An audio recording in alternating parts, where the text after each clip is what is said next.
Hello friends, आपण आज अंगणात काढण्यासाठी सुंदर आणि सोपी रांगोळी बघणार आहोत। तर मी ब्ल्यू कलर घेतला आहे आणि त्याचे डॉट टाकून घेतले आहे आणि सुंदर अशा प्रकारे मी ही रांगोळी काढली आहे। तुम्ही पण ही रांगोळी ट्राय करू शकता। दररोज विचारात येणारे रांगोळी कोणती काढू म्हणून मी आज ही सुंदर अशा प्रकारे रांगोळी काढली आहे। तुम्हाला जर आवडली असेल ही रांगोळी तर तुम्ही सुद्धा ही रांगोळी ट्राय करू शकता। तुम्ही वेगवेगळे कलर सुद्धा यामध्ये घेऊ शकता।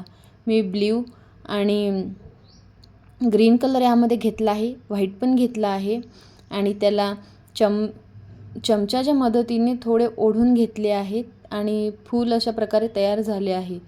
तुम्ही सुद्धा ही रांगोळी ट्राय करू शकता। आवडल्या असल्यास सबस्क्राइब आणि लाईक नक्की करा। कशी वाटली ही रांगोळी प्लीज कमेंटमध्ये सांगा।